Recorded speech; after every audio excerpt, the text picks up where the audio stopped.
नमस्कार दोस्तों, मेरा नाम राजेश किलवा है और इस वीडियो के बनाने के पीछे मेरा क्या मकसद है ये बताना चाहूँगा। आज हमारे समाज में लोग संघर्ष का सामना करने के बजाय मुसीबतों से हर क्षण हर वक्त लड़ने के बजाय कुछ ऐसे लोग भी होते हैं जो मुसीबत के सामने घुटने टेक देते हैं, संघर्ष के सामने घुटने टेक देते हैं, नतमस्तक हो जाते हैं। और कुछ ऐसे लोग होते हैं जो कुछ ऐसे गलत काम कर बैठते हैं जिनकी खुद की ज़िंदगी तो अंधकार के गहन गर्त में चली जाती है, बल्कि समाज को भी वो एक गलत संदेश देते हैं। अपने माँ बाप का नाम भी नीचा कर देते हैं, अपने माँ बाप की नज़र समाज की नज़रों से झुका देते हैं। उनके माँ बाप समाज में ऊंची नज़र उठाकर शायद चल भी ना पाए। कुछ ऐसी घटनाएं आज हमें देखने को मिलती हैं। विगत कुछ दिनों पहले एक लड़की ने हमारे समाज में खुदकुशी कर ली।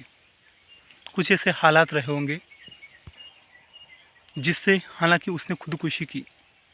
कहना ही चाहिए कि हालात सबके एक जैसे नहीं होते, सबकी ज़िंदगी में उतार चढ़ाव आता है।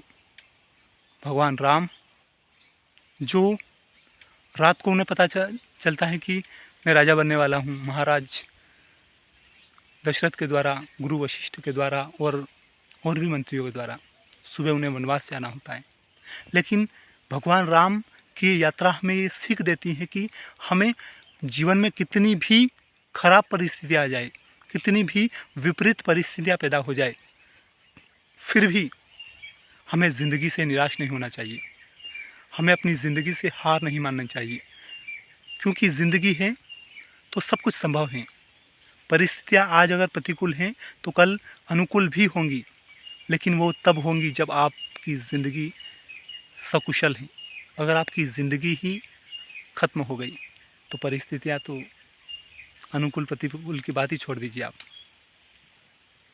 तो कहना ये चाहता हूँ कि जिस लड़की ने अभी कुछ दिनों पहले खुदकुशी करी, शादीशुदा लड़की थी, उसके ससुराल में जो हालात थे वो ज़्यादा अच्छे नहीं थे।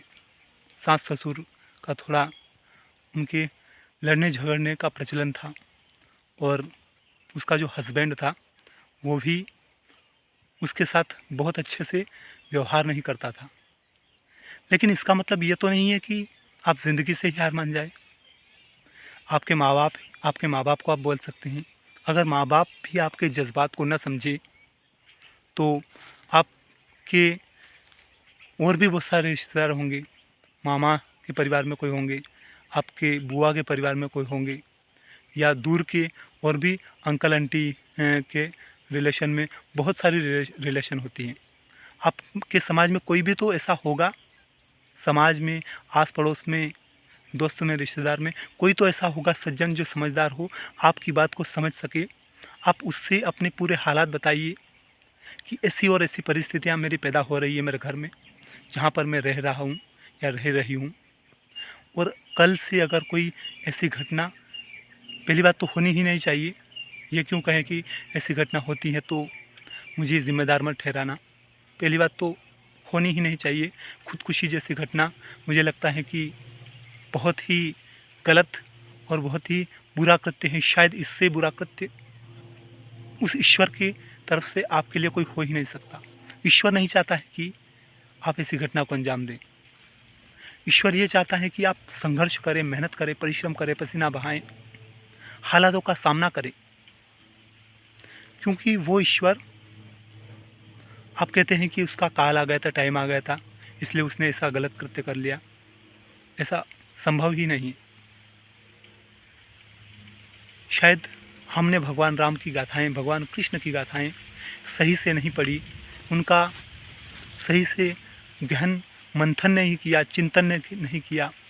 हमारे जहन में हमने कुछ ऐसी बातें बिठा ली जो आधुनिक विचारधारा की, जो एक बिल्कुल सीमित विचारधारा है, जो ज़्यादा सोच नहीं पाती, ज़्यादा समझ नहीं पाती और निर्णय लेने की क्षमता जिसकी बहुत कम है। और देखा जाए तो आज के समाज की वास्तविकता ये है कि हम हमारी संतान को, हमारे औलाद को धन से तो बहुत समृद्ध बनाना चाहते हैं, लेकिन उनका मन कमज़ोर है। उनकी बुद्धि की जो क्षमता है, जो निर्णय लेने की क्षमता है, वो कमज़ोर है। वो अगर उनके विपरीत हालात हैं, खराब हालात हैं, तो वो उनके लिए क्या निर्णय होना चाहिए, वो निर्णय लेने में वो सक्षम नहीं है। और उसी के चलते आज खुदकुशी जैसी घटनाएं हमें समाज में देखने को मिलती हैं। अगर इस प्रकार वो खुदकुशी करके यहाँ से चली गई, तो कहने का अर्थ ये है कि बिना बुलाए वहाँ पर ऊपर वाले के द्वार पर अगर कोई जाता है बिना निमंत्रण के, तो क्या वो द्वार उसके लिए खुला हुआ मिलेगा? असंभव। हम खुद ही कल्पना करें, अगर यहाँ से हम किसी के द्वार पर जाते हैं, कहीं शादी में जाते हैं, कहीं फंक्शन में जाते हैं, बिना निमंत्रण के जाते हैं, पहली बात तो जाने कि हम सोच भी नहीं सकते, और अगर चले जाएं तो हम डरते हैं। हमें किसी का सामना करने में, किसी की नज़रों से नज़रें मिलाने में इतनी भयंकर लज्जा का महसूस होती है जिसकी हम कल्पना भी नहीं कर सकते। फिर आप उस ईश्वर के द्वार पर, जो पूरी सृष्टि का निर्माण करने वाला है, उसके द्वार पर बिना निमंत्रण के जाओगे तो क्या वो आपका स्वागत करेगा? असंभव है। आपको ये तो तय है कि मुसीबतें सबके आती हैं, लेकिन उन मुसीबतों का सामना करते हुए, संघर्ष का सामना करते हुए ज़िंदगी में कभी भी निराश नहीं होना चाहिए। चाहे कितना ही बुरा हालात रहे हो, फिर भी ज़िंदगी में, अगर ज़िंदगी है तो सब कुछ संभव है। आज अगर आप ज़िंदगी से निराश हो जाते हैं और एक ऐसा गलत काम कर बैठते हैं, तो सोचिए आप समाज को क्या संदेश दे रहे हैं। हमें इस पर गहनता के साथ चिंतन करना चाहिए। हमें अपनी संतान को धन से अवश्य समृद्ध करना चाहिए, लेकिन उनका मन कमज़ोर है, जो निर्णय लेने की क्षमता नहीं रखता है, विशेषकर उन हालातों में जो उसके विपरीत हैं। विपरीत हालात में अगर वो सही निर्णय नहीं ले पा रहा है या सही निर्णय नहीं ले पा रही है, तो इसमें हमारी भी कमज़ोरी है। हमें हमारी औलाद को वो संस्कार देने की ज़रूरत है। आज एक घर का चिराग बुझा, इसका अर्थ ये नहीं है कि वो घटनाएं वहाँ हुई और हम भूल जाएं। इसका अर्थ ये है कि हमें अपनी ज़िंदगी में उस चीज़ को उतारनी चाहिए। हमसे क्या चूक हो रही है, उस चीज़ से, उस बात से हम सीख लें और अपनी ज़िंदगी में उतारें। शायद समाज में हमें कल को ऐसी घटना देखने को न मिले।